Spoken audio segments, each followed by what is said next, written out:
Are recording. All right, welcome to the March 22nd meeting of the Boulder Arts Commission. The official gavel. Let's see. Start off with the land acknowledgement. The City of Boulder Arts Commission acknowledges the City of Boulder is on the ancestral homelands and unceded territory of Indigenous people who have traversed, lived in, and stewarded lands in the Boulder Valley since time immemorial. Those indigenous nations include the Arapaho, Cheyenne, Comanche, Kiowa, Sioux, Ute, and others. Our benefit from this land came at a dire cost to the indigenous people, and we give thanks to them. We'll start off with the approval of the agenda. Anybody have any additions or would like to make a motion to approve? I'll make a motion. Thank you, Kathleen. Do I have a second? Thank you, Caroline. Any discussion? All right, all in favor? Vote passes unanimously. Thank you, everybody. Approval of the February meeting minutes. Any additions or does somebody want to make a motion to approve? Kathleen? I actually had a question. You know, this being your last meeting, I would have been surprised if you. Okay, I did have a question and I apologize. I was away until last night, so I didn't get before this, but I had a question in the manager's memo, staff updates. It's on page 8 at the bottom. There's a line that says the following grant extensions are approved in advance of the meeting. Should there be a list there? Because I didn't see it. Oh, or was that just like it's probably yeah. Oh, Just like that. Part of my system. I therefore would like to make approve the minutes. Thank you. Any discussion? Call for the vote. All in favor? The vote passes unanimously. Thank you, everybody. We are flying through this. Public participation. Do we have anybody who would like to speak? Yes, we have 2 people signed up to speak at this moment. And so first up will be Ryan Scott. Hi, this is Ryan. Can you hear me? Yeah. Yes, we can hear you. Super. Thanks much. I certainly appreciate the opportunity to speak with you. I've been interfacing with a few of you via email and phone call, so certainly appreciate your help. I just wanted to speak up in regards to some of the artwork that popped up on Pearl Street during the pandemic. There were a few barriers which I learned were a grant, whether it was the Boulder Public Library. I don't know if the Arts Commission was overseeing this, but there were a few pieces that popped up with some temporary messaging that stood for far too long. So one of those was wear a mask, and it was on a barrier at 9th and Pearl. So and there was another one that was a ferry wearing a mask, and that was put up, and I think someone ripped it down, and between 15th and 16th. And so I would just kind of offer some support to avoid those types of projects which might have temporary messaging, irrespective of how you think or feel. You know, don't put up a message that after a certain point, once that mask mandate was repealed, you know, that held no weight. Wear a mask doesn't mean anything. So and I just kept being told, well, it was a grant, we can't do anything about it, and then eventually those barriers were removed. But I found that to be kind of unfortunate to have to look at that every single day I came down to Pearl Street. So if you could avoid that messaging moving forward, that would be great, and not mixing any sort of temporary, you know, health guidance with your art murals. That would be fantastic. I'm not sure if you can see video right now, but my next request would be to just open up your meetings to the public, to meet in person. It would be far nicer to meet you face to face and simply say hello and meet and greet. And I don't intend on joining in on every meeting, but I find this general malaise with a lot of groups. They're allowing the staff to meet in person, but the general public's restricted to Zoom and whatever controls you have here. So with that being said, it would be very appreciated by folks of the community if you'd at least open up your meetings to have the chance for folks to come by in person and say hello and offer perspective. I think you'll form a better connection with the public at large, myself and other people as they come in and out. So yeah, that's about all I have, and certainly thank you for all your efforts. And I don't find Zoom to be the best communication platform. I'm on it all day. So anyways, thanks much for your help. Thank you, Ryan. We appreciate the feedback. And if there's anybody in this room that would love to have the public in person, it's me. And I'm happy to say, Matt just told me that starting at our next meeting, the public will be allowed again to come to meetings. Traditionally, all our meetings, we have members of the public here in person. But COVID ruined that for everybody. Well, I'm glad to hear. So thanks. Yeah, no, I've been coming to these meetings for over 30 years and the public has always been more than welcome to attend. So COVID put a strain on that, obviously. So yeah, please feel free. I hope to see you at our next meeting in April. Likewise. Thanks. Great. Thank you. I want to thank Brian for your comments. We would love to have the public here.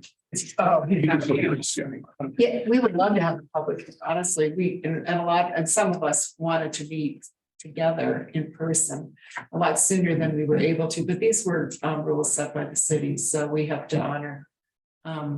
We have to honor that, and I think it's true probably for a lot of boards and commissions that it's all still virtual.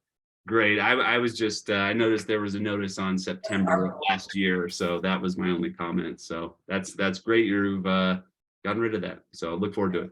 And then I had a question concerning your first comment. Are we in charge of we're not in charge of maintaining all the public art on the Pearl Street Mall, is that correct? I'm just wondering how, is someone else in charge of like removing that kind of temporary messaging?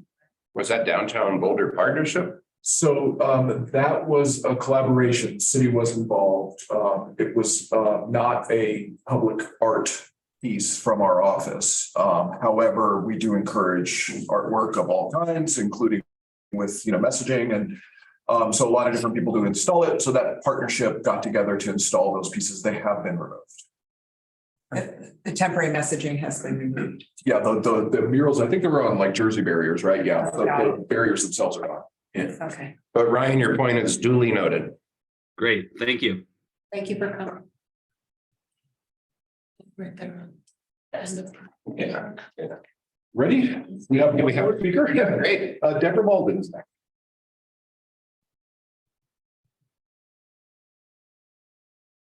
Hello, Deborah. Hi, can you hear me? Yep. Great. Can you see me? No. Oh, okay. You're all looking up, so I'm not sure what you're looking at. But anyway, I'm here for two reasons. First, and I think most importantly, I want to thank Kathleen McCormick for her extraordinary service to our community. Oh my gosh, Kathleen. Really, it's been exceptional. I think about how far the Boulder Arts Commission's work has come, the whole development of the grants program, the rollout of the community cultural plan, your service on boards. It's just your advocacy, your communication to the community. Really, our arts and culture ecosystem is so much stronger because of your hard work. And so on behalf of myself personally, Create Boulder and the Boulder Chamber, thank you. Yeah, I feel like we should have a big party and celebrate. Thank you for your kind words. You're making me blush. It's really a team effort, and we all know that. So, yeah, but I think you've really been an exemplary leader. So thank you for that. And also, I understand. So my second point is I understand tonight you'll be talking about the $250,000 of additional funding that City Council approved. I don't actually know all of the details, but I wanted to thank all of the commissioners for their advocacy. As you know, there was a strong push in the arts community for this funding. And I hope that the bulk of the funding will go to support the general operating support grants that were unable to be funded. But I know those are decisions that you'll be grappling with tonight. Unfortunately, I can't stay and watch from afar. I look forward to hearing what you decide, but I'm excited about that. And I thank you all for helping to make that happen. So thank you. Thank you, Deborah. Thank you for the feedback. And in case people in the room aren't aware, Deborah recently won an award from the CBCA, Colorado Business Council on the Arts. So congratulations, Deborah, well deserved. Well, thank you. Thanks so much. That's it. Right, anybody, any comments? Yeah, just thanking Deborah and your colleagues at Create Boulder, but particularly Deborah tonight for all your work for arts and culture in Boulder. The honors you've received in the last few months have been very well deserved. So thank you. We love the partnership. Thanks. Thank you. Yeah, back at you all. Thank you, Kathleen. Thank you, Deborah. All right, that concludes people signed up for public comment. Okay. Moving forward, grants business. Let's see, Lauren, you Yes, taking that one? yes. Good evening, everybody. Share my screen. Great. Thank you so much for taking your time to review the final 7 recertification documents that we had. Yes, the final 7 recertification documents from our general operating support grantees for this year. And you also saw an updated document attached with Band of Tufts, and Colleen, a representative from Band of Tufts, is here this evening if you have any additional questions. So at this meeting, you'll vote on approval of these reports. So you have the options to approve all of the reports, approve individual reports, approve individual reports while submitting specific questions, or postponing approval of individual reports pending the answer to specific questions. All of these, which you have had the pleasure to do in the past. You also received some follow-up from the questions that you had at the last meeting. I hope these are all satisfactory to you, but let me know if you have any major questions about those. I will go forward, and I can see we have language here, but I realize that it's kind of, we can't see Maria. Let me think. Hold on. Let me just, I can see Maria. Hi, Maria. I'm going to stop sharing so you guys can all see each other. And then whenever you want to talk about motion language, I'll put the language back up on the screen. Great, thank you. Sure. So the chair will entertain a motion at this time, or, typically I like to do discussion after a motion has been made, but this is the kind of thing we can talk, might want to talk just before to see what kind of motion we're looking at. Carolyn? I just wanted to highlight that I'd like to talk about the Colorado Music Festival. Okay. Would you like to make a motion to approve the other ones and leave that separate, or do you want to talk about? What's the temperature? I mean, I know there were questions on Band of Tufts also, so I would especially want to. I would like to discuss that as well. Okay. Let's see. Well, want to just do them one by one then? Or I can make a motion on the other 4. Yeah, that'd be great. Okay. Cool. So I'll make a motion that we accept the reports for Eco Arts Connections, JLF Colorado, Junkyard Social Club, and Novo Art District. There's a second. I'll second. Thank you, Kathleen. Any comment on any of them? Or does that come later? If it's relative to the motion, we should do that discussion, but we can certainly have discussion after the motion is voted on. That seem reasonable? Yes. Okay. So do you want to hold off on your comment, or do you want to do it now? I can hold on. Okay, so let's see, any discussion before we vote?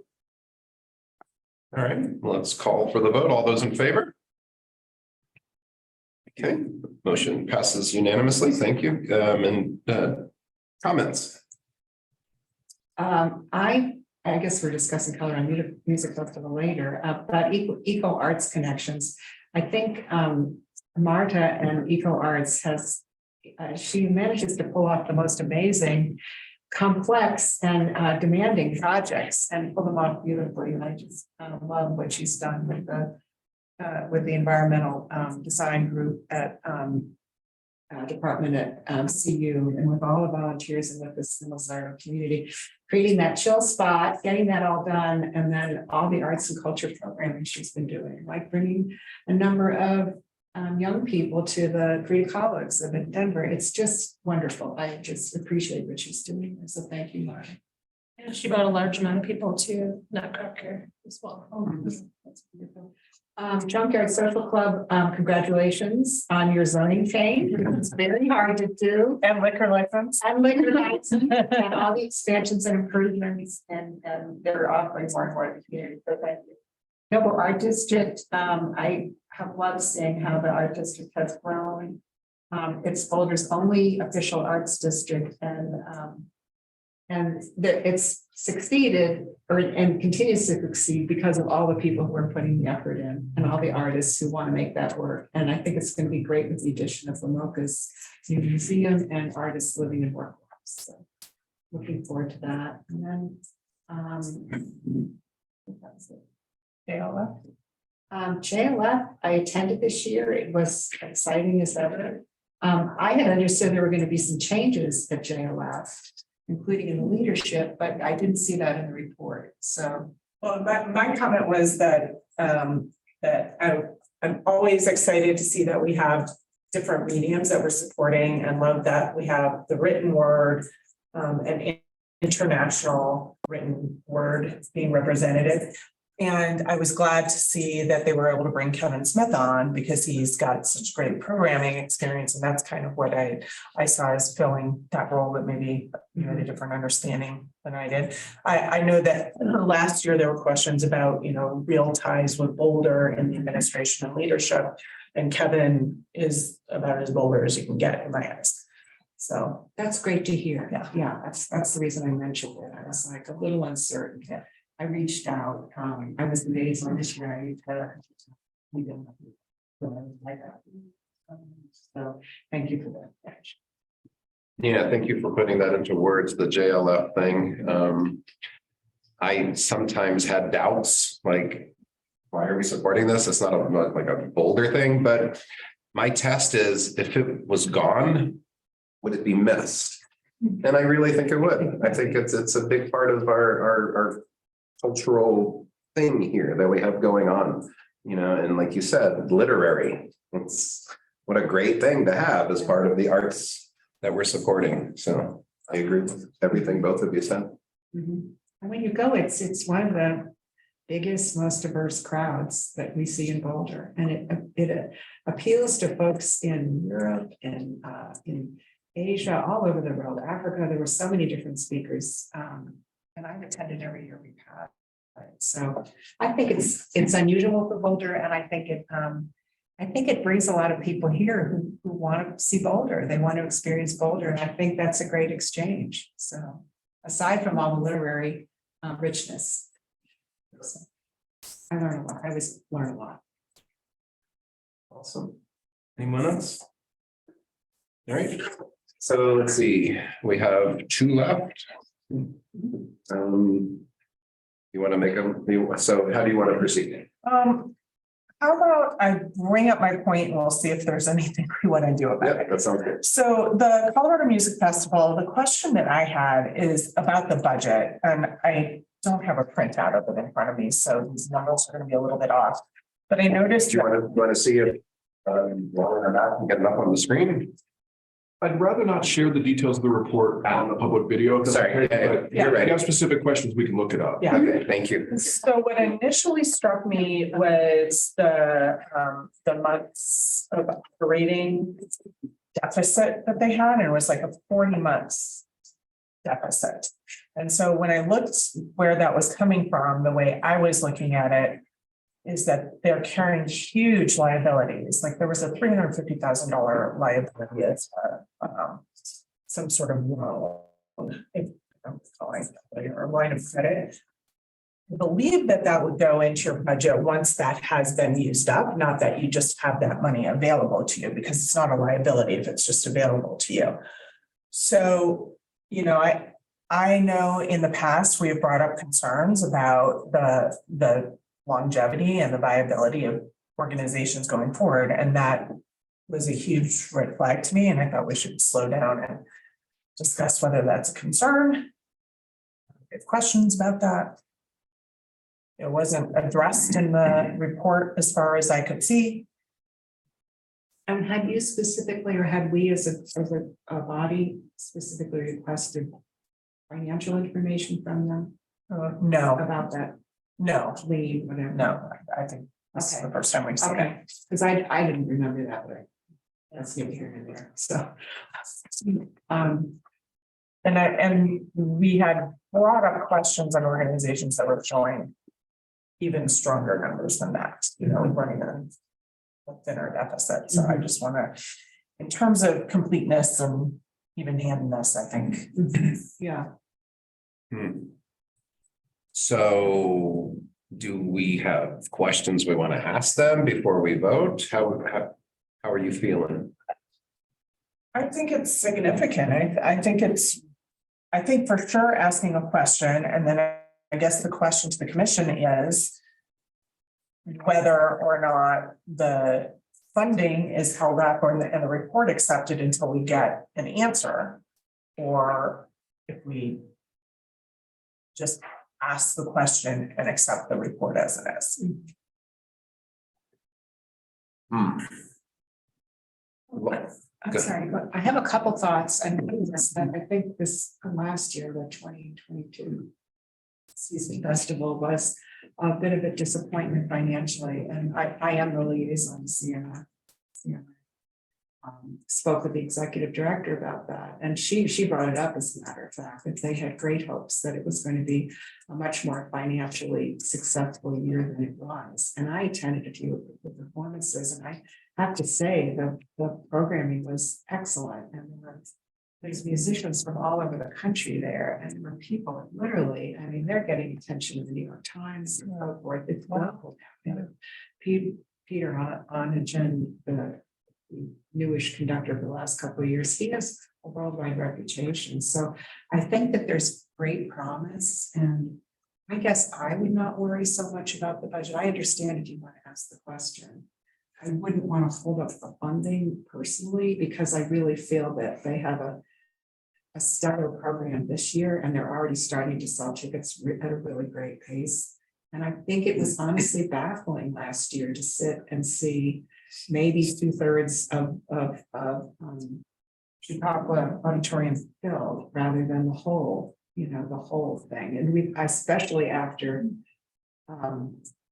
COVID sort of invaded, and yet we had a spike in COVID last summer, if you'll recall. And I think that affected a lot of the concert goers are older, and I think they're just more cautious.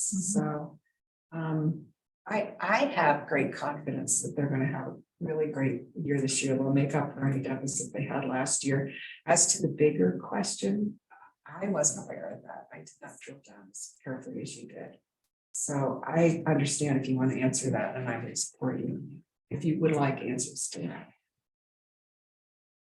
How are you guys feeling about that? It's funny. This is to our listeners and the public.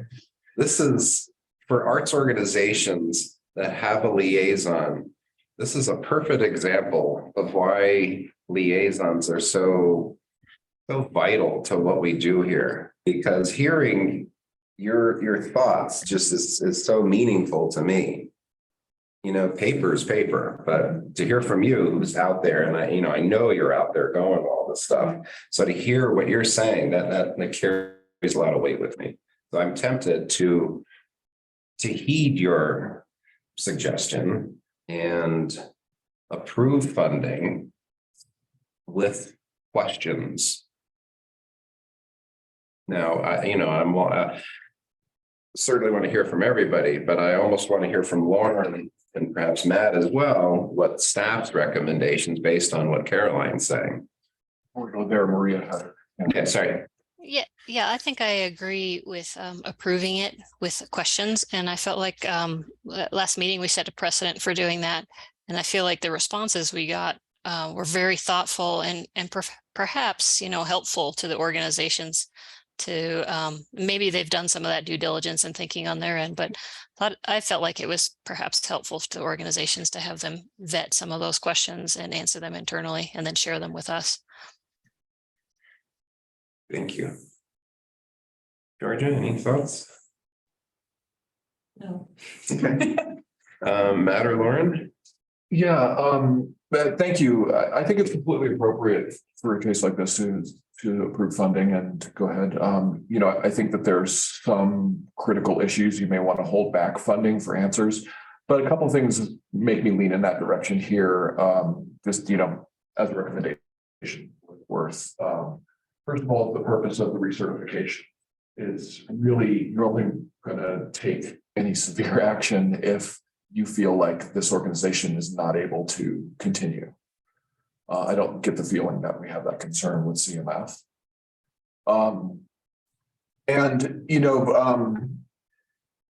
It's also this is the first year of 3 years of relationship. I don't really see them abandoning us in the last 2 years, even if they could. Right? It's like you still have a chance to, build on the relationship with them and learn and look towards next year. So, for those reasons, I would agree that that's a good course of action. Do you have anything to add, Lauren? No, just whenever after your vote, I would just like a couple specific questions for them. Yeah, no, of course. And I Yeah. guess Caroline, I don't quite fully understand your concern.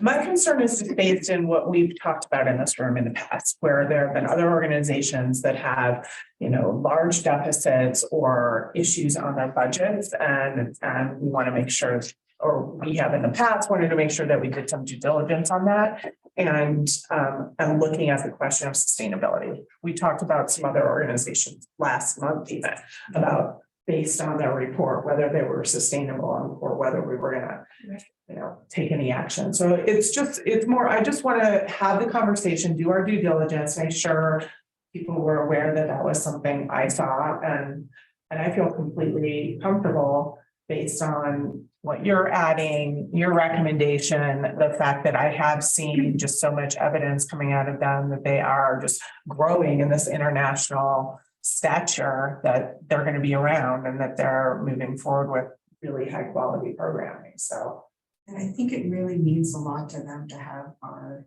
logo, to have our representation as the city backing them. And it's meaningful to all the GOS groups that they have, that Elizabeth as the executive director has expressed that time and again, how appreciative they are.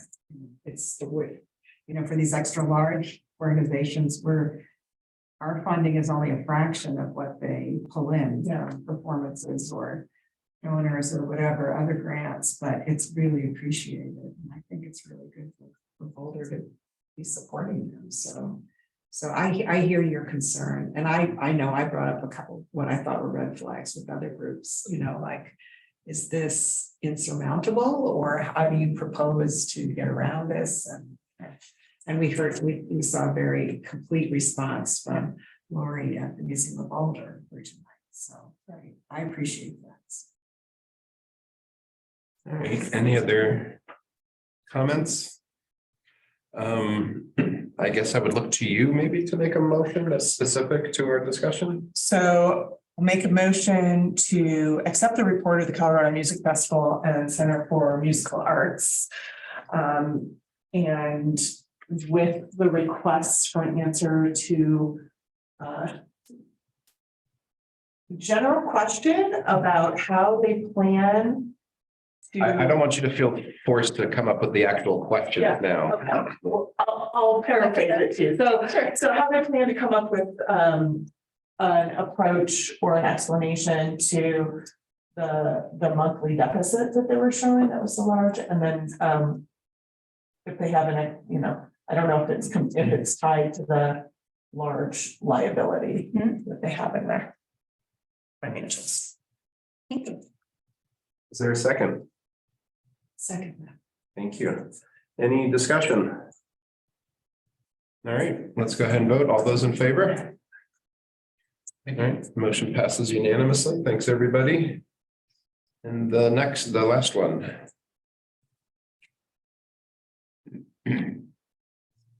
Band of Tops. Okay, I guess if I have, I believe that I will approve Band of Tops explanation, but I guess I still have this. I'm still uneasy about the every other year incubation period concept, because, and I know I brought this up a couple of years ago too, when they said, oh, we had an incubation year, so we didn't report Boulder.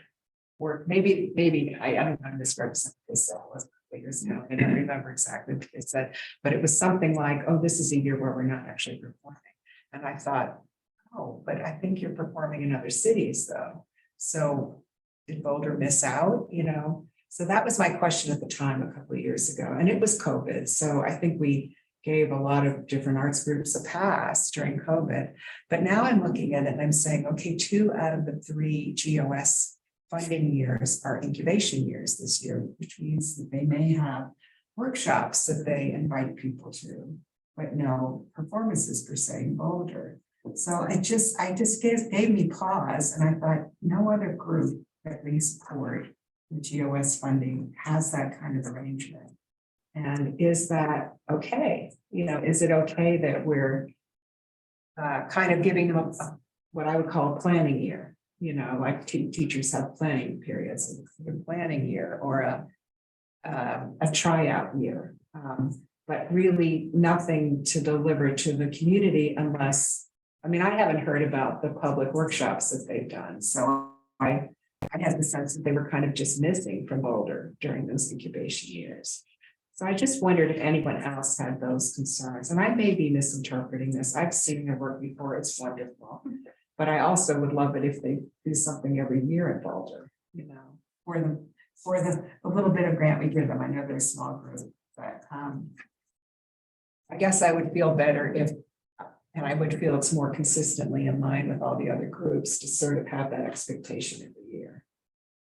So we have Colleen on the Zoom call, so we could ask questions, but before we do that, any other comments from commissioners? I mean, the only thing that I understand your point, and particularly when you frame it as, you know, 2 out of the 3 years that we're funding them are going to be incubation years. The thing that counterbalances that in my mind is that this isn't something new. Their answer was, this has been going on for 13 years. This is how we generate such strong material. You know, they're creating their own stuff. And that they are going out and doing workshops. If they are doing those workshops at Boulder, or if those are in other communities, or yeah. And my thought was, if they are going to be doing them in Boulder, because I don't know if this is an incubation year or last year was, but they perhaps publicize them more widely, and how, you know, where are they doing these workshops? Is it small workshops with just a few people, or is it really open to the public and you can see their work in progress? So I guess I want to see the benefits of the community, and so that's why. Georgia, comments? Well, I mean, how did they must have known about incubation years, right? I don't know that I realized it was a every other year thing. I don't think I did, because I don't think I did either. yeah. So that doesn't make sense. I mean, I don't think it would make sense for us to approve a grant to someone who's only going to be doing the work 1 out of the 3 years. So I just wonder if we knew that when we gave it to them, and is that normal? I've never heard of people with this incubation year. I think every arts group would love it. If you could get paid for the year and not work, so that you could just like. Well, I think they're working. Yeah. I'm sure she can help answer, but my understanding is that they're not taking scripts from outside, they're developing their own scripts and their own productions. So it's not as though, you know, it's order it, get a director and work it up in 2 months. It's, you know, from the ground up is my understanding of how it works, which takes time. It takes a lot more creativity. Yeah. We have other theater groups, but they also compare every year here in Boulder. So I guess I'm just making a comparison, and since we, you know, I think during the first couple of years of COVID, we kind of gave a lot of passes, which was right, and we should have. But now that we're back to more normal, it just seems like, okay, going forward, is this setting a precedent for other groups? And And, or should we ask a little more specifically, what do you plan for the next 3 years? What is your schedule for the next 3 years? You don't have to tell us specifically what plays you'll be doing. But how many performances do you anticipate, or how many events do you anticipate in Boulder? Yeah. You know, just so that we know that we're funding people who have Boulder as a focus. Will be real tangible benefits to the community. Yeah. So, you know, maybe that's something to think about for the retreat and tweaking the application language or something. Well, hopefully that information was in the grant, like they should have had to list how many performances. they do. I don't think we do that for general I don't operating. think we asked them. We are basically giving them money for sustainability purposes. Right? But I don't think we asked a lot of that. Lauren, you can correct me on that. We don't ask a lot of specific questions about what's your intention, right? The next 2 years, we mostly hear about what they've done in the past. And the Right. groups they've worked with, the partnerships and so forth. And that's sort of the strength on whether we rate how we score them. Yeah. We- And there are some other questions to what you just saw in the community projects for organizations, like addressing how they, as an organization, address the community priorities from the cultural plan or the statement on cultural equity, right? But there's not like, how many specific programs will you do in the next 3 years? Like, there's no like quantitative questions like that. Right, and some groups can answer that. I Yes. mean, Yeah, they Yeah. could, absolutely. They could say, we do 3 concert cycles, 3 concert cycles. Right. Weekends a year or. But that's exactly why we don't ask, is because some can't. And we don't want a lack of parity in how you read the grants. It's about what they do and how they do it, not the schedule in those cases. So that you're reading apples to apples. What they do, how they do it, and where they do it. Where they do it and how many people they serve and how they do it too. I mean, that always makes a difference to me, you know, whether that, it doesn't mean that I'm going to score an application lower if it serves a dozen people. But I would certainly look at it a little more critically compared to when it serves a couple thousand school kids, for example. It's just a matter of scale, right? So if they're really only performing 1 year out of 3 in Boulder, and they have, that's only 2 performances or something, or 3 performances the whole year. You know, what is their reach? What is their, so I guess I asked this because I know this may come up again, so I'm kind of asking, are we setting, have we already set a precedent, right? Should we see if our guest has? Because they also like do workshops or something, so that's Yeah, reaching people and that into the community as well. right, I guess. This is nice. Can you see her on here? I can't find her. I mean, it's showing, oh, there we go. They all. Maria, before we bring Colleen into the discussion, do you have any comments? Better talk. No, I don't. Thank you. Okay, thank you. Are we okay with bringing Colleen in now? Okay. Hi, Colleen. Hello, can you hear me? We can, thank you. Yeah, I appreciate all these questions, and it's certainly, we are a unique and very indie type of theater company, and so I totally understand why these questions are surfacing. And I'm sure that you've all read the response that I put together. But, you know, even in our last year where we didn't necessarily have income generating Boulder programming, we were still performing for the Boulder community. So we did actually do a collaboratory performance as part of Boulder Arts Week at the Museum of Boulder. And then we also did a very small invited collaboratory at the Spark Performance Center.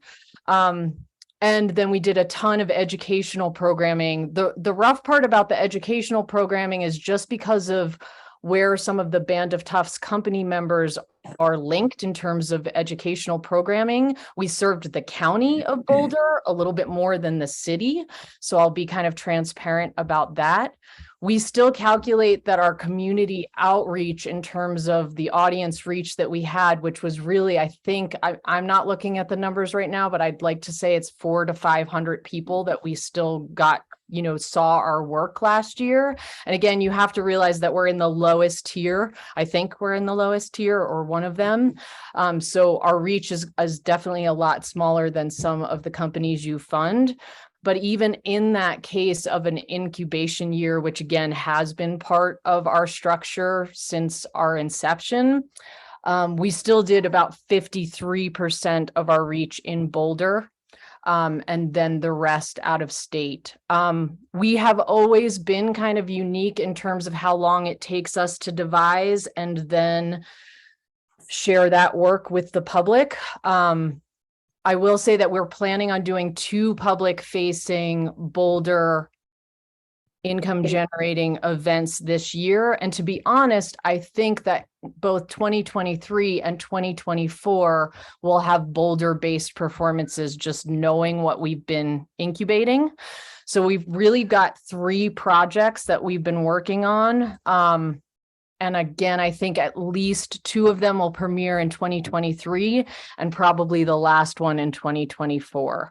So our hope is that out of these 3 years that you're funding us, we're actually doing Boulder public facing performance work 2 out of those 3 years. And I'm trying to think if there's any other questions that come up. I definitely think that I can approximate, even, you know, if we're talking about looking forward to the next grant cycle, I can approximate how many of those programs or income generating productions can happen in 3 years. I just might be off by 1 or 2. Like, even if you asked me to do that in advance, I probably could do that in terms of the pacing of our company. I do, you know, I think we've always known that we were not a company that could produce a normal regular season like other theater companies. And the more we grew, the more we were at peace with the fact that we really needed to take the time to do the high quality work. And again, even when we tour and get kind of recognition, either locally in Denver, or now, again, we're starting to get a presence just in Santa Fe. You know, I think, again, that to me really raises the artistic image of Boulder supporting that work. So I think the time and the quality of the work weirdly speak for themselves, but I can understand from a granting perspective that is atypical. Yeah, I think it's safe to say that that's, maybe I speak for myself, but I am looking for, I'm looking to grant organizations that are doing Boulder performances 3 out of the 3 years. That's me. Yeah, and I would argue that even in 2022 that took place, it just wasn't income generating and probably didn't have as big of a reach as you might desire. You know. Fair enough. And, you know, like Kathleen intimated earlier, it's kind of about the reach, but it's not about the reach. You know, if 5 people show up to a performance, that's 5 people that we turned on to something cool, or we helped to turn on to something cool. So I'm not as worried about the actual numbers, just the fact that there was a tangible performance or 2 or 3 held in our little town during that time period. How do you all feel? Absolutely. Totally makes sense. Any other comments or questions? Colleen, maybe you could remind us, how is this your 2nd or 3rd round of GOS funding? That's a good question. I think it's our 3rd. Maybe Lauren. 2nd that I know of, but I wasn't here for the first round. All eyes turned to Laura. Yeah, to be honest, you did an incubation thing every other year, but honestly, it never clicked until I read this, and I was like, oh, okay, maybe we should ask some questions. Sure. Yeah. And again, I try to be as transparent about our very unique structure as I can in both the application process and the reporting process. And yeah, to be honest with you, Lauren, it probably is because we've gotten funding before, but I don't know if it was even called GOS at that point. I think I'm categorizing sort of a 3rd cycle in there that might just have been predated this kind of shift. Because yes, this is definitely only our 2nd 3-year cycle. Well, you're so articulate in explaining your group and your approach. I will be happy to approve the grant. I just think it's something to think about going forward, Yeah, no, it's total. And Colleen, you've heard us and you know that there may be some concerns, if. I guess my concern would be maybe when you, do the publicity for the workshops, that can be a little more inclusive, or you can repeat the workshops a couple times in Boulder in those incubation periods so that more people get to know you, so that there is more benefit to the community. And I guess that would be my hope, that there would be something that you could work out like that. Because the 2 out of the 3 years of this funding cycle, people might not necessarily know you unless they happen to attend a performance at the Boulder Art Museum of Boulder during Boulder Arts Week, for example. So. Yeah, I agree. I think that's an ongoing company conversation too. We realize that sometimes in certain ways, in terms of generating audience, we kind of like disappear and reappear. So yeah, that's definitely something we're thinking through as well. So I think, again, I think these are really healthy conversations just around keeping our Boulder presence alive. And it's certainly a priority for us. It's just also this kind of preciousness about baking the show until it's ready.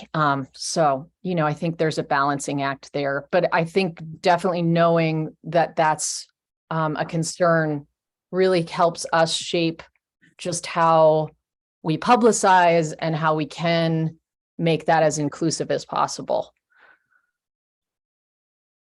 Great. Well, thank you, Colleen, for listening to what we have to say. And I can tell that you heard our feedback. So thank you for being receptive to that.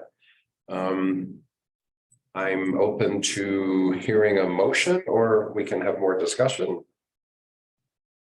I would like to make a motion to approve their final payment of their grant, because we did withhold that. Is that correct? We withheld the final payment. Okay. Yes, right. I would like to make. Do you want to see the wording up there, or you want to wing it? Oh. You've been doing this 6 years. I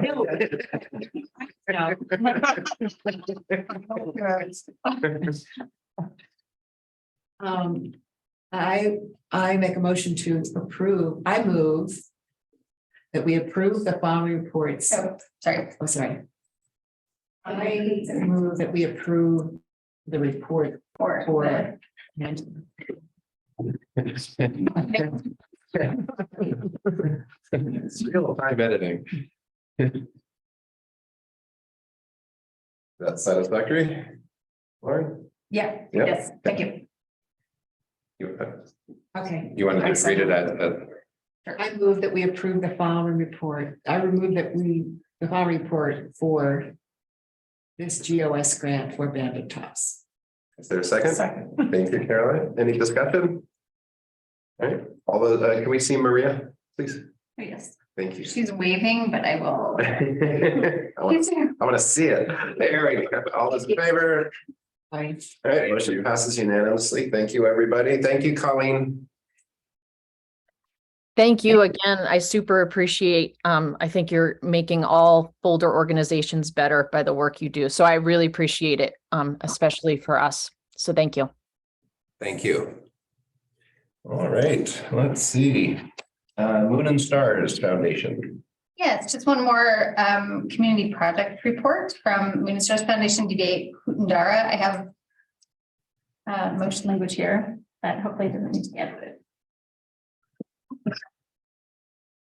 Anybody like to make a motion or have some comments before we do a motion? I've seen them performing around town. They're amazing. And they really activate their audience. I love the videos that they have. I was impressed with how they were able to adapt to what they were finding out in the field and make it work. I thought it was really interesting that Moon and Stars reported that they had intended to have performances in parking lots, but they found out that the asphalt is. Oh, okay, I've had that experience before. Like, how can a singer play those beautiful big instruments they had? The audiences are going to be. Get that in our asphalt parking lot, right? So then you started doing pop-ups. I think the one comment I would have, and maybe it's a suggestion or request, is that in your performances, I don't know if they're hearing us, but maybe this could be conveyed to them, in their performances, if pop-up or not, it would be great if they could announce that they have received funding from the Office of Arts and Culture, Boulder Arts Commission. Maybe I was reading between the lines, but I thought in their report it said something about, oh, we didn't like give you credit. I read that too. Unless only on the video. And I thought, oh, there's always an opportunity to say, and we thank our many funders, including.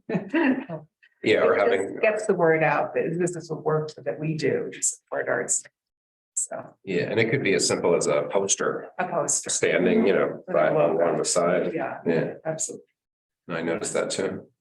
I also wanted to pull out one other thing that I just remembered was I loved the idea of having a petting zoo for instruments. To just go and, I think that's what they called it, a petting Yeah. zoo where they could go. Yeah. Play around with them. Is that, doesn't that inspire? Right. Especially kids, Yeah. right? Yeah. Would somebody like to make a motion? Make a motion. Gotta read that. I move that we approve the report by Moon and Stars Foundation doing business as Kutenda. Is there a second? Second. Thank you. Any other discussion? And I can't see Maria, so you'll have to let me know. Thank you. Yeah. Okay, all those in favor? Aye. Great, so motion passes unanimously. Thank you, everybody. Thank you. So can I make a real quick point of process statement? Yes, please. I have been lucky to go to school with someone who told me about Robert's Rules of Orders. There is an out for you in these long motions. You are allowed to make a motion as it appears in the packet by just saying, I move. I make a motion as it's read in the packet. And that's acceptable. If you make any changes, you have to read it out entirely. Okay. So, Georgia, sorry, you could have just said. I've been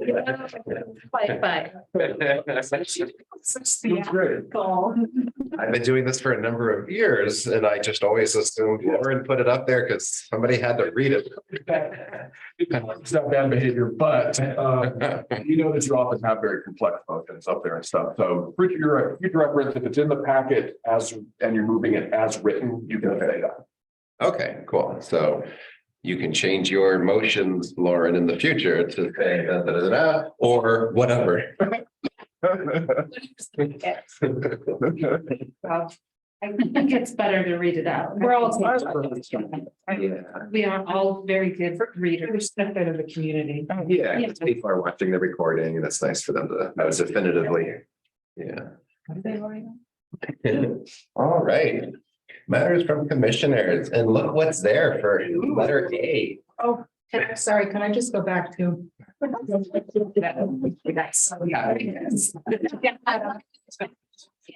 Well, I just wanted to fill you in. I said I would bring you up to date on what's happening with Streetwise Mural Art Festival this summer. And Leah got back right away, Leah Runner Clack, and said, we are shifting the format to work toward more sustainability. Instead of one big fall festival with 20 or 30 walls over 4 or 5 days, 8 or 10 events, we're doing a series of smaller mural pop-up events that are 3 to 5 murals with supporting events over 1 or 2 days. But we'll do this 2 or 3 times a year. So they're spreading out the experience for the community to have more opportunities to engage with the artists and participate in community events. And she says this will also allow us to give more energy to our other 2 programs, youth education and community partner projects, which suffer a lot when we produce such a large festival. This shift could help us balance our programs and still have a great impact with how the community experiences the different mural projects we produce. So that made a lot of sense to me. Yeah, no, it sounds like they're she and whoever are figuring it out, to keep it sustainable. Right. And sometimes you gotta pivot. Yeah, and this is why we love giving GOS grants, is that people are figuring out what they need to do to be sustainable, right? So. Great, thank you. Anything else, Kathleen? Can we now? Something, let us know. Can we now thank you? I'm already bright red as we. But it looks good on the screen. Yeah, I have a comment. I just want to do my next. So do you want me to do that now or? Yeah, sure. We'll start with you. I know. Let's start with Kathleen. Out because I thought I might get a little emotional. I didn't want that to happen. So I just want to say, and it's 3 paragraphs, so just bear with me here. Tonight, on our day of remembrance, I'd like to honor those who died and were injured and their loved ones in the King Super shooting of 2 years ago. In the past 3 years, with the King Supers tragedy, the losses of the Marshall Fire, the national reckoning over social and racial justice, and 3 years of dealing with the pandemic, it's clear to me that art has helped console and heal us, unite us, and strengthen our resolve, and has inspired us and also brought us joy. Reflecting on the past 6+ years with the Boulder Arts Commission, I believe the Arts Commission has accomplished a great deal for the community by helping advance diversity, equity, and inclusion.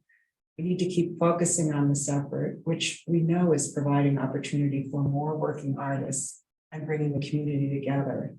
And we need to keep advocating for more funding. We've seen our budget more than double, but we know that the need and the impact of arts and culture are tremendous, and we could do so much more with greater support. I'd like to thank City Council for having appointed me and the arts and culture staff who have inspired, educated, and supported me in this work. And to you, my fellow commissioners, for all your dedication to this shared commitment. My greatest gratitude goes out to all the artists and cultural leaders in our community, our partners in creating a more creative, vibrant, and equitable city. Very nice. For the record. For the record. Yeah, you know, when I came on the commission, I don't know, 3 years ago, 4 years ago, I was the new guy, and it was an interesting bunch of characters. Different from the interesting characters we have now. But I always enjoyed hearing what you had to say. Sometimes it drove me a little bit crazy. Because you always had something to say, but then I forget what the tipping point was, but then I realized, you know, it's so easy not to say something, but how much more important is it for a person to actually say something? And you always spoke up and you shared what you felt. And I learned to value that, not just in the commission, but just in life. So I thank you for that. Showing me that it's better to speak up than to just remain silent. And sometimes it's so easy to not say something. Thank you for your leadership as chair. If I remember correctly, you did 2 years during COVID. You stepped up. So thank you for that. You gave me a great example of your leadership, and you set a high benchmark. So I hope I'm coming even somewhat close to achieving that. You're exceeding it. You're jumping. No. Thank you for all you've done to make the Arts Commission just even more relevant in our community. Sometimes we just get a little jaded and stuff, and looking at all the grant applications and trying to put in enough time so we're not just going quickly over some and more time on others that maybe we're more interested in. I always felt that you put in the same amount of time to every single thing, and then that sets a great example for our fellow commissioners. So more than anything, thank you for all the time you've put in. It's a lot of time we end up doing. I don't think people know exactly how much time we put in, but you always set a high benchmark for the number of hours people put in. So thank you. Thank you for your service. Thank you. We're going to miss you. Thank you for your lovely comments. I appreciate it. You do. And we did used to record our hours every. Right? Yes, every commissioner would write down how the anniversary spent. And I think that helped the staff document just how demanding it was, right? And I think that all led council to understand that this is a good commitment and, you know, therefore give us more money. I did that, but Anything to say give us more money. I want to encourage everybody to keep asking for more. The worst you can hear is no, right? But you won't. And you'll not get anything if you don't ask. Sorry, I don't ask. That's exactly my thought, yeah. I think you've modeled a lot for us, so. So I. Oh, here, what would that do? Council meetings. Yeah, please, you know, you're still in the community. You only live a few blocks up there. So always, you know, if there's something you want us to know, please email me or whoever the chair is at the time, because your opinions are valued. Thank you. Thank you. It's been a great honor. Yeah, there are times when I was tearing my hair out, as I'm sure you all have, late nights reading through applications, but it is really meaningful. And people's whole lives are built around their work in the arts and culture. And I think it's great that we get the opportunity to consider what they're doing and to support them if we can. I really appreciate this opportunity. So a few things to say right now, but I want to defer to you, Chris, if you want to start us off. Anything? I will let you, I will, Okay. thank you. First, I mean, we still have a good 9 minutes left in this agenda.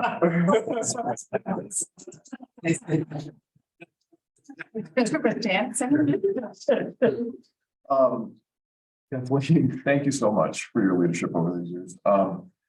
I want to point out that, first of all, when you started, we had a celebration of the fact that they doubled the grants budget to $450,000.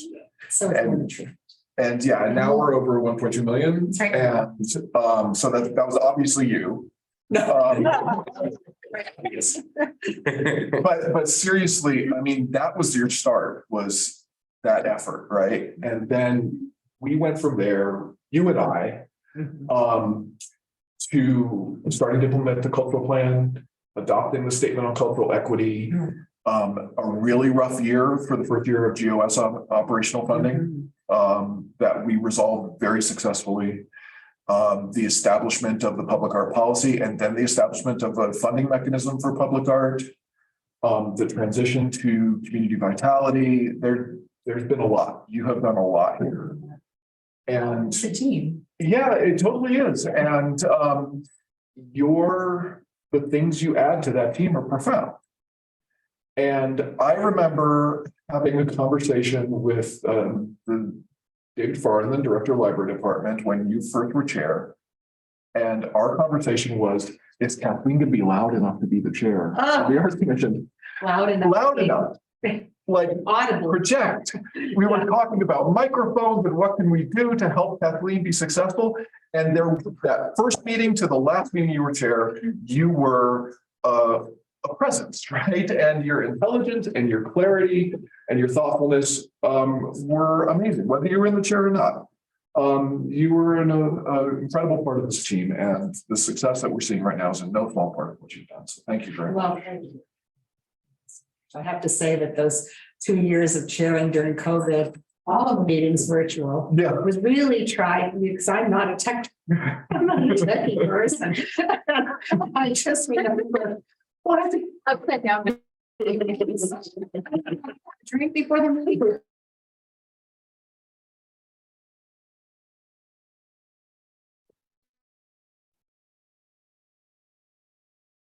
And, you know, let our brains do what they should do in a meeting of people, right? So, anyway, thank you.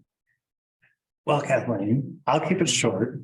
But 6 years ago, I was still living in Salt Lake City, having no idea that I was going to be picking up my life and moving here. So I know all the changes that so many of us have been through, and I'm very much appreciative to everything that you've done for the commission. So happy that I get to be the one who's like, come and eat at these commission meetings, and I was like, you got to do something.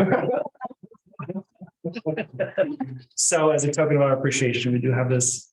I don't know what it is, but I have an idea. Yeah, I'll tell you, there was a time when you would be receiving a little stone plaque. But we thought Can I tell her? investing, you want to tell the story?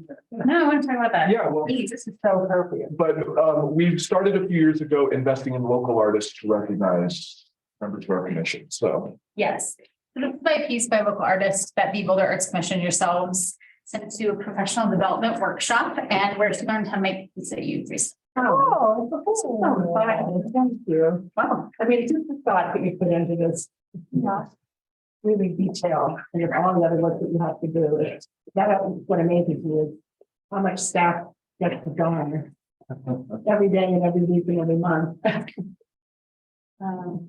have a knife. It is grateful. It's great. That's why it's in like contained. One of these is mine. The first. Thank you. Oh, you're so Or skeleton. This is really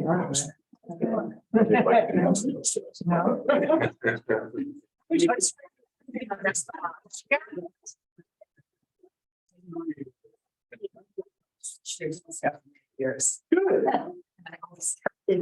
No, not tonight, but.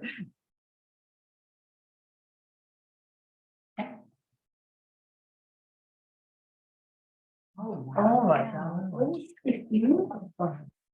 Oh my goodness. I think it's glued on, it's taped on. It's taped on, But yeah. it is. We're just staying. Etching. Yes, yeah, sand etching. Like a sanded etching, and you can, she's having workshops during Boulder Arts Week. If you want to go talk to the artist about how she made it. It is very beautiful. She's gonna have a workshop during. Yeah, she's having workshops during Boulder Arts Week. That's my. Is this the girl that's in the 15th Street? Yeah, she's at Colorado Glassworks. Oh, yes. Yeah. Yes, my mom's neighbors, yes. About, Yeah. She just opened, yeah. So she opened, I said, I'm so glad we have a state art studio. It's been Totally. yeah. So Yeah. many years. Yeah. This is gorgeous and I know exactly where I'll hang it. Thanks. Good. So thoughtful. I went to her open house first, and then she invited me. Cool. It's really cool. Good. Yay. Supporting our artists. Well, thank you all. And we can end this. On time and under budget. By Wednesday night. All your time now. To the public now. I don't know. So you don't know, I haven't had time to think about it. Thank you, Kathleen. Ready to move on? Okay. Let's see. Matters from staff. Mr. Chizansky. All right, so if it's acceptable, I'm just gonna go past the questions about the manager's memo. If you have any questions, email them in, but since we're up against time and the next discussion is gonna take a few minutes, I thought I would just say one thing about the manager's update, and that is that Boulder Arts Week approacheth. That's right. Lauren, would you like to talk for 3 minutes? No, not even 3 minutes. Because I think we're a little behind. I'm just gonna share the like graphic I made because I made it. It's coming up April 7th to 15th.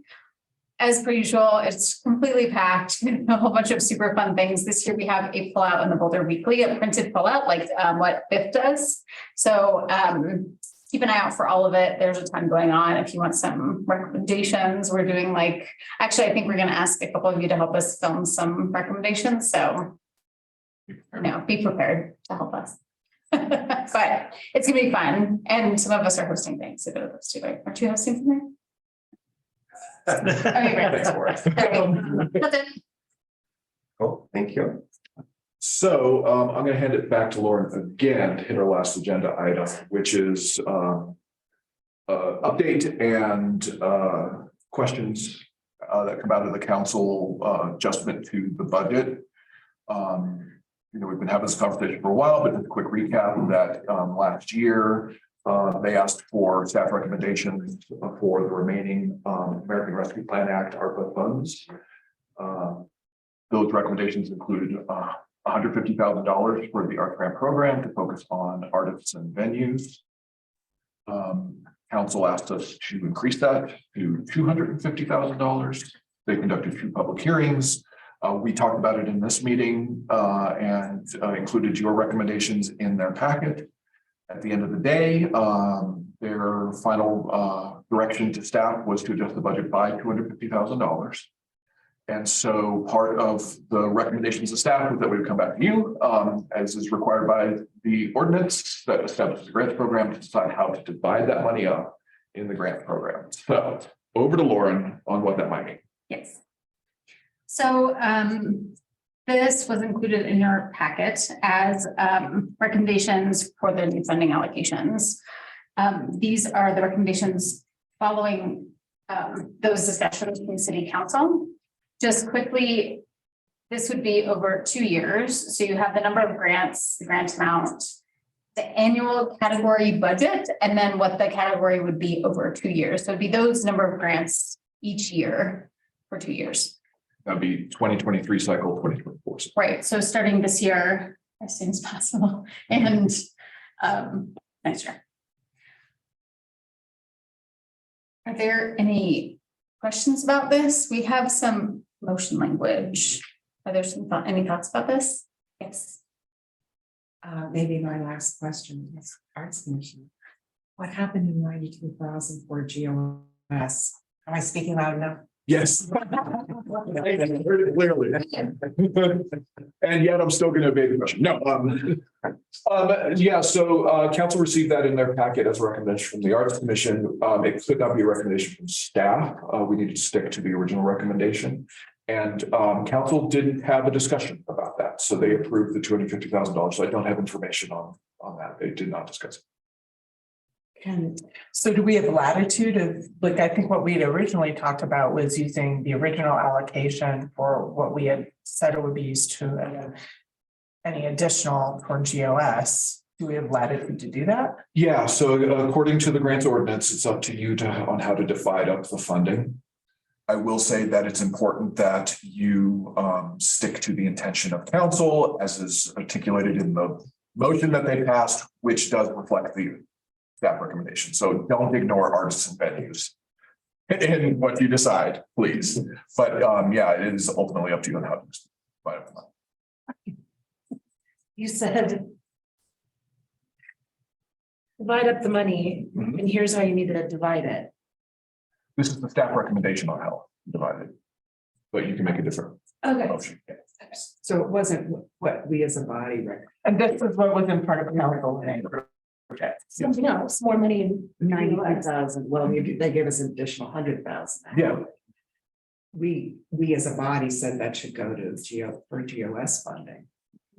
To fill in for those groups that weren't appointed. And he's saying that they didn't discuss that.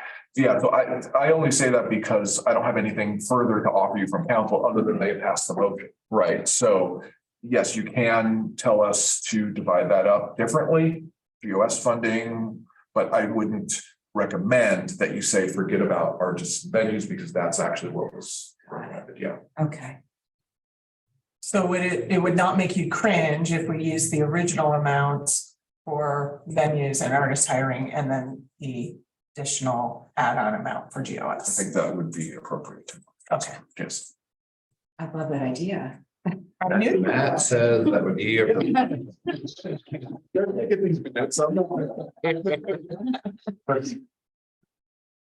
So the original amount was how much? 150 150. for arts and venues over 2 years. So it would. And we've got. Do you have from the previous meeting, what that was breaking down into? I have a different one. Is it appropriate for me to, or I can put it? Actually, let me just put together a quick spreadsheet and we can do this live. That sound appropriate? Yeah, I have one too. Oh, you have one that. Yeah, and I think I'm gonna share Maria back on the screen. Yeah. that. We also have marker boards. You can do this old school. Then the public, And what's it, 70 and I'll do marker board, you do digital, see who wins. 90? It's hanging chads in Florida. It was Brandon's was In that last flyer, 50? Can you pull up the slide again? Sorry. yes, actually, I'm just gonna share this. So this is an Excel document with a couple different breakdowns. Hopefully you can all see it properly. Hey, Maria, if you want to say anything, you're welcome to unmute and like shout at us, so we know that you want to say something. Is that okay? That sounds great. Thanks. We like shouting. Here we go. Everybody see this, right? Seems pretty good. 70 and. Okay, so the top version is what you just saw, these strategic funds with venue, so divided between venue and online event affordability fund. So like it used to be virtual assistance, right? And then artist hiring incentive grants. Those are the $3,000 grants that began last year. The bottom is a breakdown which dedicates 192,000 to the general operating support grants, fully funding those. And that's just to have this as an Excel document, so we can you can see mess with it. So how many of the large organizations didn't get their grant? Do we have that list still of the ones that qualified but did not get grants? Yes, so there are 5 that were above 26 points, so were scored very highly, but we didn't have enough funding for at the time. So the Boulder Philharmonic is the extra large. Boulder Ballet is the large organization. Greater Boulder Youth Orchestras is the mid-size, and then the 2 small are Lemon Sponge Cake and the Big Dream. So, there were 5 total that met the point requirement that didn't get funded. Right. Okay.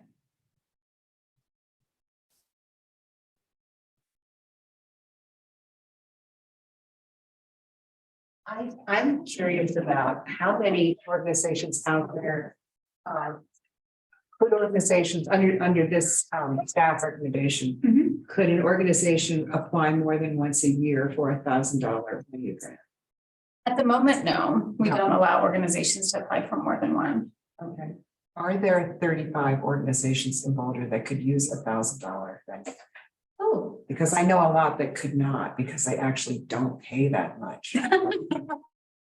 Right, because it has to be 50% of the total, right? Right. So I'll say that we ran out of those grants within 20 days of opening them. So they were first come, first served, and they were gone by January 20th. Yeah. And we had 4 organizations that even had applied and I had to decline. 35 is a lot. So I'm frankly not sure, but there's a lot of interest in it. So Okay. maybe, Okay. sorry, that's all I got. Well, let me ask you a different way. Yeah, Boots on the ground, you know what's going on, what people need, what Yes. organizations need. Yeah. How are we able to help most? Is it through the strategic funds or GOS? I will say, if I may, Lauren, the staff recommendation was thoughtfully applied. We came to you with what we think would be best. We don't discount that those 5 organizations scored well, that they would be helped by GOS funding. But for a couple reasons, we didn't put that into staff recommendations. I mean, first of all, it's because we've been beating that drumbeat through the city council conversation. They are the ones who said artists and venues are the priority, and we, examining that. But also we're not keen on partial funding. I know that has, that's not a universal maxim. There's reasons to think that partial funding would help people, but we would rather fully fund a grant than find out that partial funding was less effective, and it generally is. So, we're definitely open to alternatives. We're not saying the staff is the best, but it is something that they're thoughtfully considered and think is on balance the right way to go. So what would it look like if we had just the original $150,000 over 2 years for venues, for artists and venues? Yeah, does this represent to you well, Caroline, and sort of how you? Yeah, I did the math really quickly based on the pro rata that you had originally, and it would come out to over 2 years, $42,000 for the venues and $108,000 for the artist hiring. That's for the 2 years, so divide that in half per year. And that's on top of what we're already giving to venues, is that correct? For venue? Yeah, these would be additional funds. Right, yeah, these are all additional funds beyond our For current example, program right now. venues, instead of being 35 grants, it would be 21 grants. Okay, I'm making a new one down here. Oops, my goodness. Way ahead of you, see, markers are quicker. I'm like having a brain freeze, hold on. 54. Hold on. So while you're doing that, Lauren, Yeah. I just want to talk this through real quick, because if we're talking about $100,000 for operating funding, we would have to decide on what might be several options, but I see two immediately. First would be to divide that up proportionately in the same ratios as the other three-year funding, right? The normal funding, or you can pick and choose organizations to fund. Right. Perhaps fully, right? Right. So that would be, Wait, did you say that something about what? City doesn't want the organizations to be partially funded? yeah, and that's just a principle that we operate under, that partial funding tends to be much less effective. And so we stay away from partial funding. Now, we understand that it also has benefits. So if you recommend that, we will do it, but we caution against it. So for those 5 groups, would they get the full amount of funding for 2 years rather than 3 years, or would they get actually reduced amount? So there's definitely a reduced amount overall. We would only do 2 years of funding because that's what's left in the cycle. Right.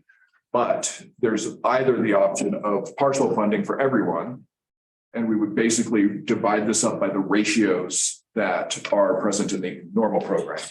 Or we can fund some of them fully and not fund others.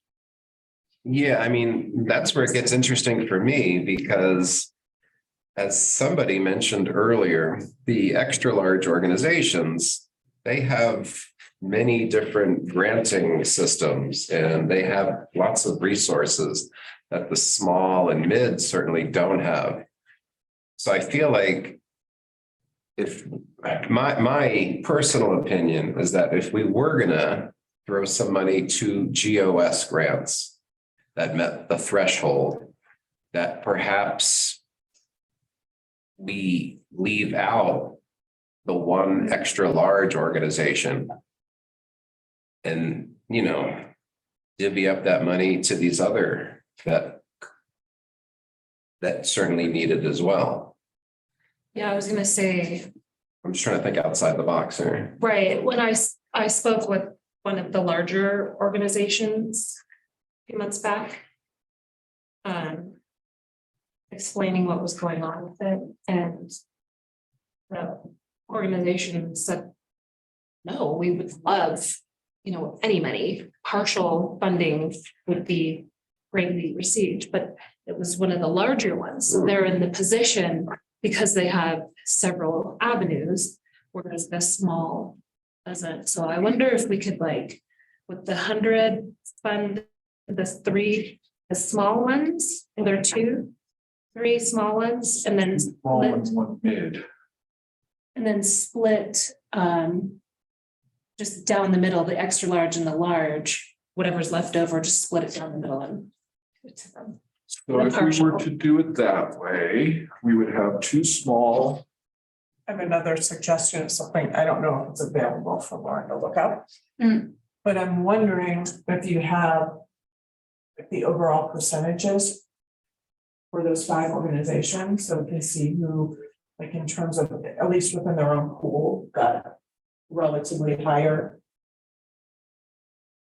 Then scores. we can certainly look at their scores, yes. I get that they're all above the line, but Yeah. the there must be a way to rate them in terms of how they performed against the field. Let's see.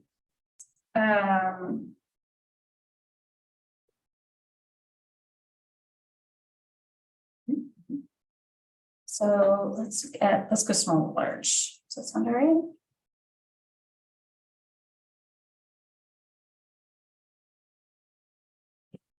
Okay. Slide while Lauren figures that out, I have to say that I don't think I'd want to split up and only give some, 2 or 3 of the 5 groups funding.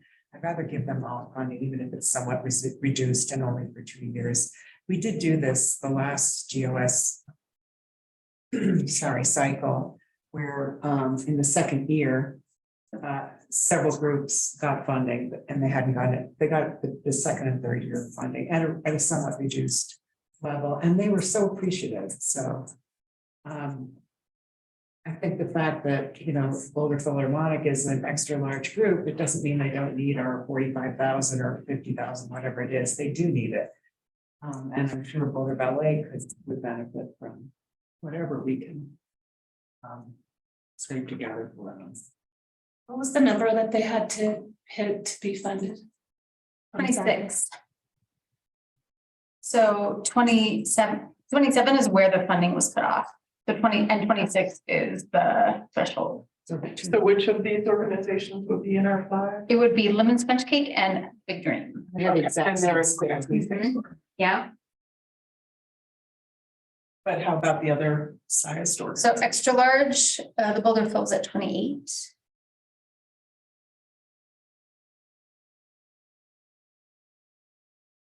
And just a fraction of the point Yes. separated from the next higher. The dairy. Then we have for midsize, the Greater Boulder Youth Orchestra is at 26 and the Spark was 26.17.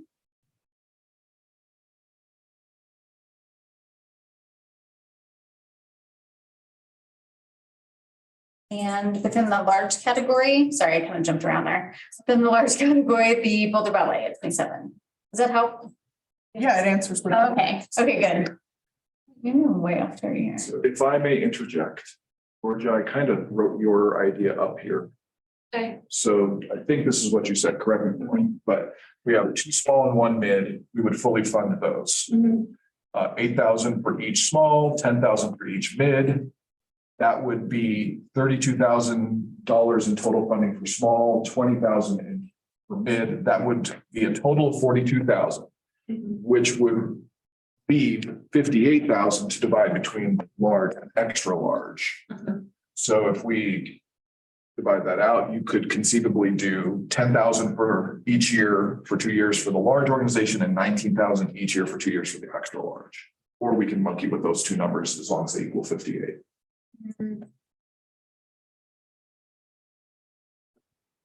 Have to edit down.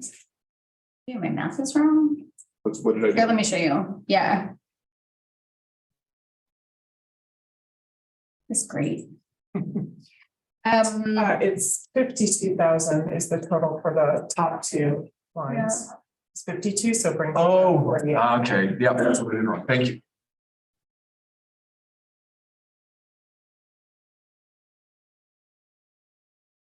So thinking about, the part when it's 48, Right.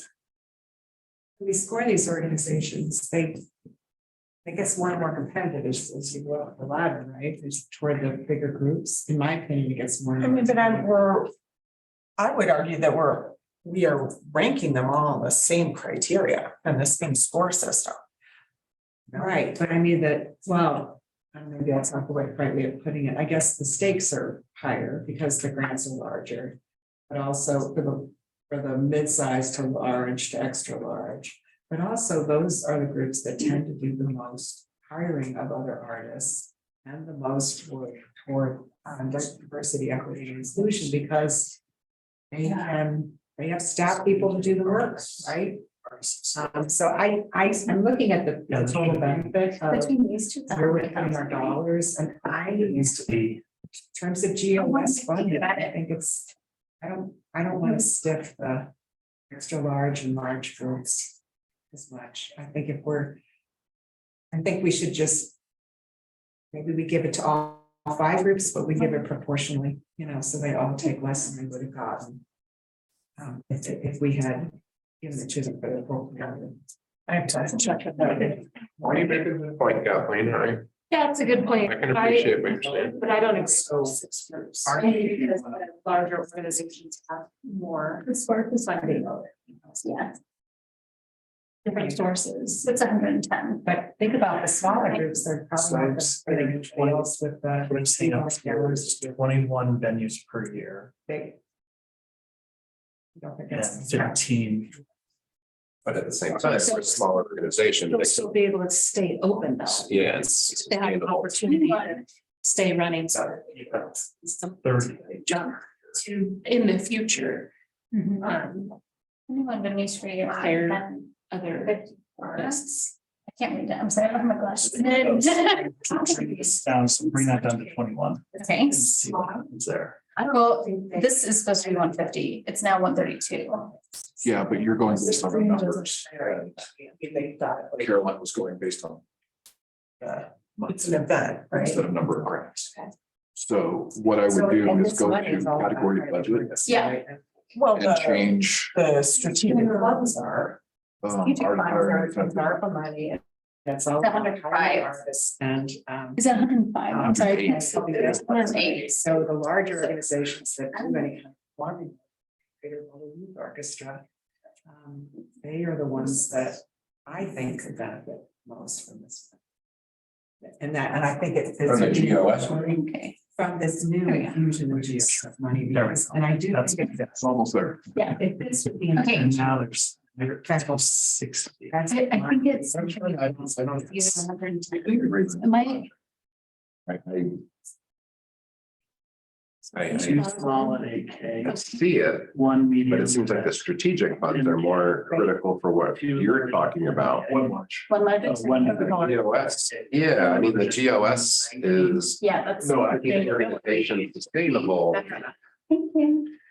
I'm not worried about the GOS being about hiring artists. That's what the strategic funds are for. Yeah. All right. But these are, this is one money for fund it, and it's intended to hire artists, and I think larger groups are more likely. Even through the GOS. Yes, yeah, I do, yeah, I absolutely do, because they have to let go people if they don't get a grant like ours. A $50,000 grant like ours could. That hires a part-time person with benefits. Right. Or maybe a couple part-time people, depending on what they're paying them, I don't know. I'm just saying that they are more likely, the larger organizations are more likely to actually hire artists or creatives. And to use that federal money that was intended for hiring artists and supporting venues, they are more likely to make better benefit of that money. That's my. What? Matt, can you explain again what the ARPA money is directed for?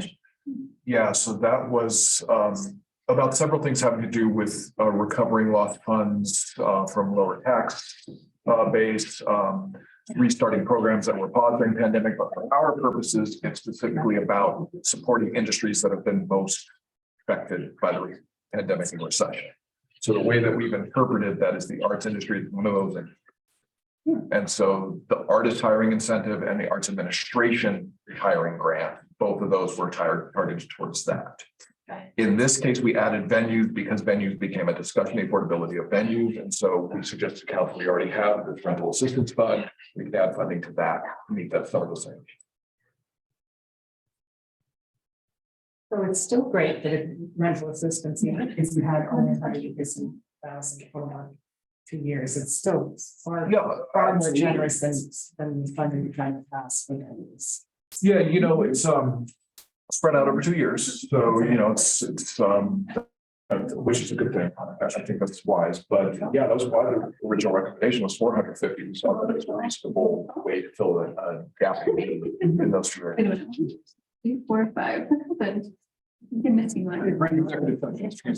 Yes. I'm gonna stop sharing. It's the youth orchestra. Yes. Orchestra. Yes. So Boulder Ballet is large. Boulder Orchestra is mid-sized. And that one was, hang on.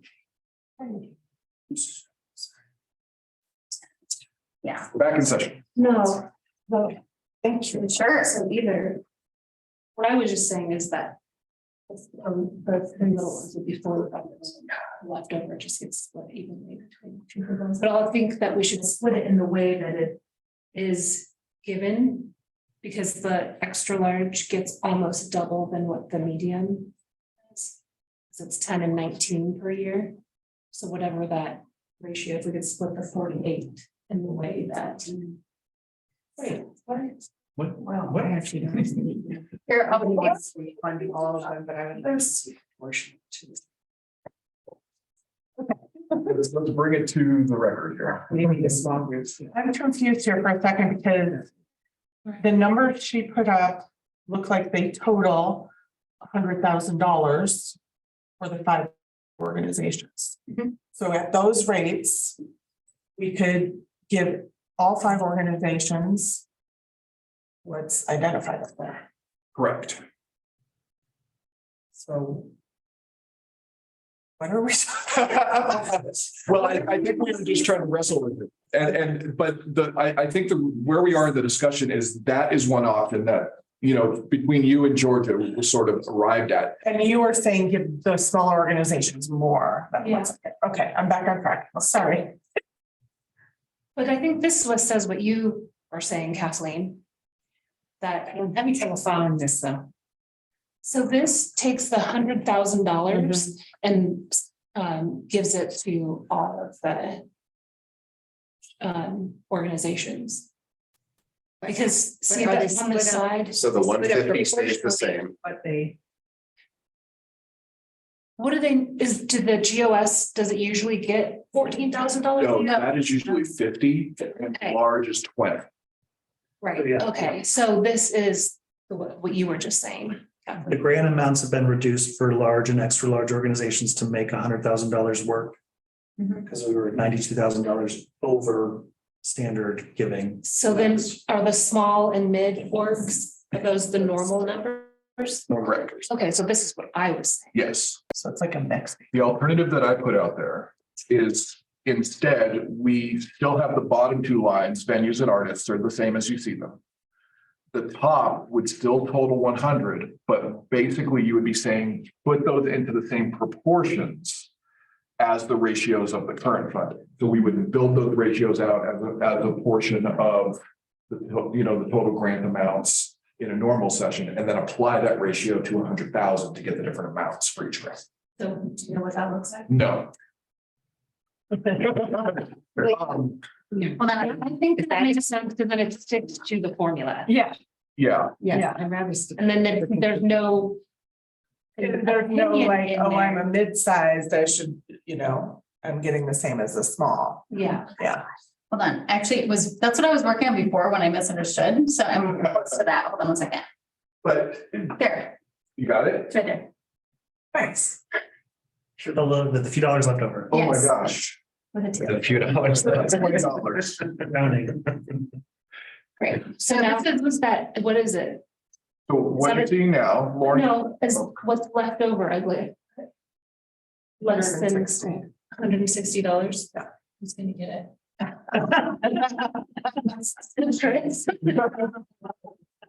For taking us, I'm just waiting.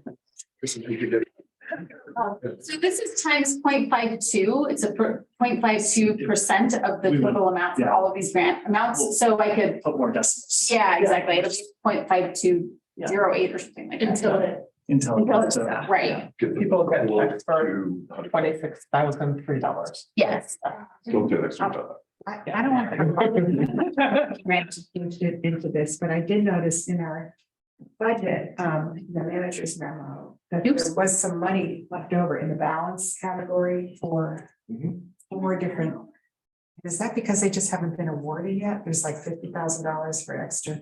Is this money we can into I don't think so. $50,000 in extra large, 40,000 in large, 10,000 in mid? I think those are still to be paid out. Those are the ones that you just approved tonight. Oh, there you Got it. Yeah. Okay, that explains that. Okay. And then we are definitely spending all the monies in the current budget, right? Like the leadership pipeline and the equity fund and. Yeah, we're gonna come back to you with some things that realistically, there is always a little bit of money on grants that get underspent. But we won't make a decision on that until October. At the earliest. So this is the, I like, I'm speaking for myself, I like the way this looks. I Yeah, do too. I could live with that. It is, so Lauren?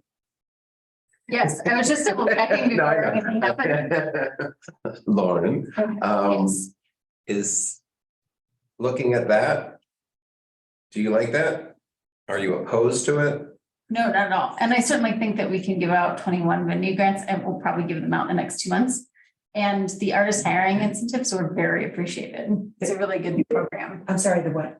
The artist hiring incentive Okay. grant. Oh, great. I think Maria might want to speak. I heard something. Did you hear anything? Yeah. No, Yes. I'm good. I like this scenario better.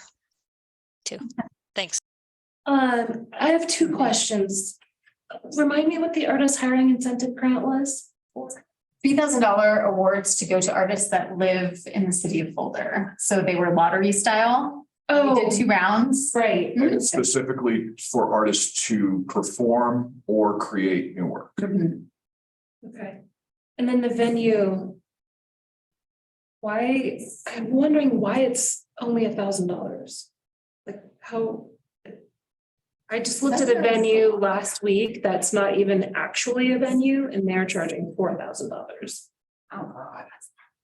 I'll ask you that. Do you want to say or should You can, because I'm not sure actually. Yeah, we acknowledge that $1,000 doesn't go very far. Okay. So it was more the decision was made to spread that love around and get more organizations of relief on some funding, Okay, rather than trying to cover full costs. right, okay. So how much will the total, when according to the scenario that you just had up, how much would the total venue support be? It would be 21,000 this year and 21,000 next year. So that's 21,000 each year in addition to. Okay, and then that's added to what we already have. in Yeah. the venue, so how much would that? This year we had 16,000, which is gone. So it's going to be 37,000, That's right. okay. Matt, you have your hand up? That's a lot of. When we're ready to go to a motion, let's not go to a motion until I do a plan process, Okay. if that's not for you. So. It seems like if we were to nod our heads, I'm getting the sense that. We're like, a few of us are liking this. So I am happy to entertain a motion if somebody would like to make Then one. let me do my point of process. Yeah. I just wanted to put that out there, yeah. Georgia, since you were from ballet, I'd recommend you recuse yourself from this entire decision. Okay, Yeah. yeah, that's a good idea. Okay, so we haven't had an in-person meeting where anyone's recused themselves. You have to leave the room. Sorry.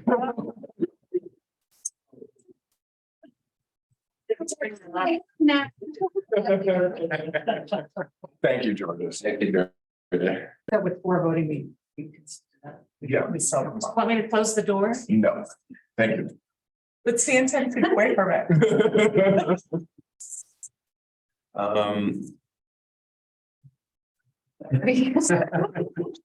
A lot going on. So let's see, we can have more discussion or we can. Somebody can make a motion. Could you have a, Be happy to make a motion. okay, do you need the script or you got, this is your last motion, like make it good. Well, it's complicated, but I can't say all that. What? And that's not the final number, like you're gonna do another adjustment, is that right? A tiny percentage point of it, right? So what do you recommend? I'm gonna recommend a motion like this. You move that. Of the 250,000 in budget adjustment assigned by council. Start at the bottom, our artist hiring incentive grant. Budget be adjusted by 54,000. I'm sorry, 108,000. Okay. Venue by 42,000 And general operating support be divided amongst the 5 organizations that did not receive funding but scored well in proportion to normal general operating support project. If I can say that. I move that, the additional $250,000 in ARPA funding that we gratefully have received from city council, be, apportioned as follows. $108,000 for artist hiring incentive grant, $42,000 for venue and online event affordability fund.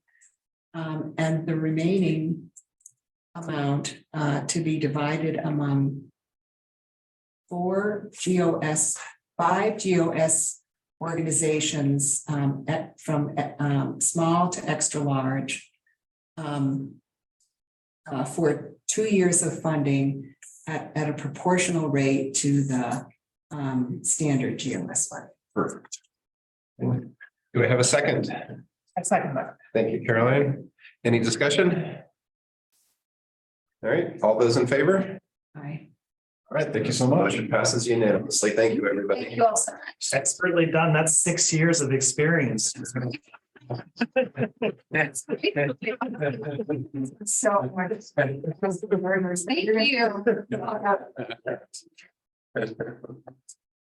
Thank you, Georgia. And to catch you up, the motion passed unanimously. Well, with one recused. Yeah. Oh, wait, right. All right, let's see. I think we're done. I just wanted to say before we close, I was walking around downtown the other day, and there's so many things I could say about that. But next to the tea house was a wonderful event celebrating Nowruz, the Persian New Year. And it was delightful to see that area being used again. So I just wanted to make sure that our Office of Community Vitality was well aware of how important that space is to be used, not sitting vacant like it has been for years. And I'm going to do everything I'd like to do everything I can to see that space used more and more by arts groups, by dance groups, by any number of things. So I apologize for not including that under matters for commissioners, but I just wanted to plant that seed because I think we need to follow up somehow and help facilitate this happening. And I don't want to get into it now. I don't know if it's whose jurisdiction that is, if it's Park and Rec, or if it's this, or if it's that. But whoever's handling that area, that could be used like every single evening, like it used to be before COVID. One night would be salsa dancing. The next night would be, waltz, swing, any number of things. So I just wanted to put that out there. Thank you for giving me the space to do that. Yeah, brass bands, whatever. Yeah. Just came back from Oaxaca and they're so into like people parading the streets singing and brass bands playing and mural art everywhere. And it's like people just get out in the streets and express their art. It's amazing. So Oaxaca, Mexico? yeah, Mhm. so but we could do that here. We could get back to it, right? Yeah. That's one thing I noticed in Brazil, it was the same way. People dance in the streets all the time. And if like one studio, like we were taking dance class, we had live music for all the dance classes.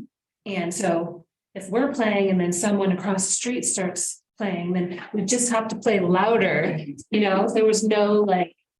There's no hill neighbors up there. What do you say? There's no hill neighbors. Right. Right. All right. I should have included that matter.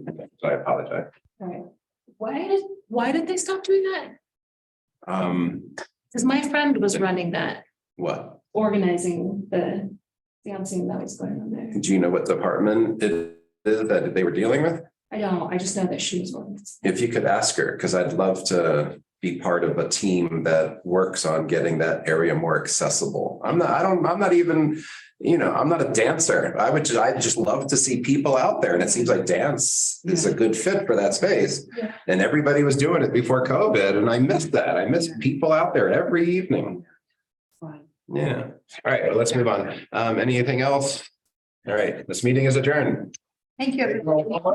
Thanks, Maria. Thanks, Maria. Thanks, everyone. Thanks, Kathleen. Stay in touch. Well, thanks, Lynn.